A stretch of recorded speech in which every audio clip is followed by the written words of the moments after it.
Indonesia kembali dihadapkan pada persoalan klasik yang makin meresahkan, aksi premanisme oleh organisasi masyarakat, Ormas. Kali ini, Ormas Grip Jaya, yang dipimpin oleh Hercules Rosario Marshall, diduga mencoba memalak lembaga negara BMKG sebesar 5 miliar rupiah. Tujuannya, agar proyek pembangunan gedung arsip BMKG di lahan milik negara bisa kembali dilanjutkan. Insiden bermula dari aksi pendudukan lahan BMKG seluas 127.780 meter persegi di Pondok Betung, Tangerang Selatan. Posko dibangun, alat berat dipaksa keluar, dan papan proyek ditutup dengan klaim sepihak bahwa lahan tersebut milik ahli waris. Semua ini dilakukan meski BMKG sudah mengantongi sertifikat hak pakai yang diperkuat putusan Mahkamah Agung dan pengadilan lainnya. Tak main-main. GEKG pun melaporkan Grip Jaya ke Polda Metro Jaya, dan hasilnya cepat,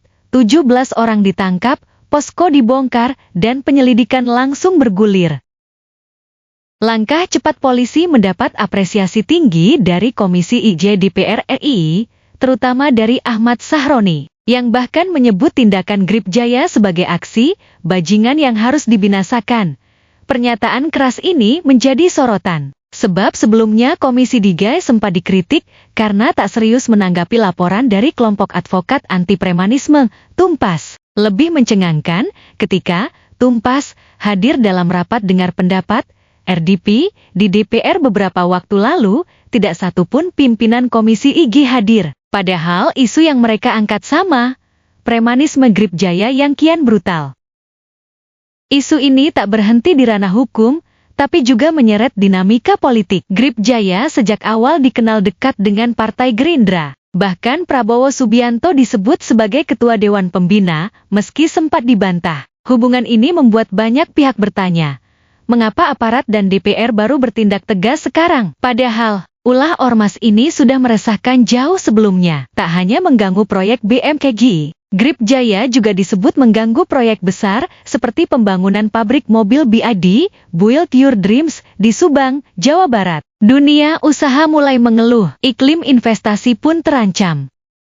Pemerintah akhirnya membentuk Satgas Anti Premanisme yang dipimpin oleh Menko Polhukam Budi Gunawan, dengan target menertibkan posko dan atribut ormas liar. Aksi pembongkaran sudah dimulai, terutama di Jawa Barat dan DKI Jakarta. Tapi ormas seperti Grip Jaya masih menjadi tantangan spesial karena kekuatan, jaringan, dan nyali yang besar. Tokoh sekelas Hercules pun tak gentar melawan tokoh militer maupun pejabat tinggi. Bahkan sempat memaki mantan Gubernur DKI Bang Yos dan menantang Jenderal Gatot Nurmantio.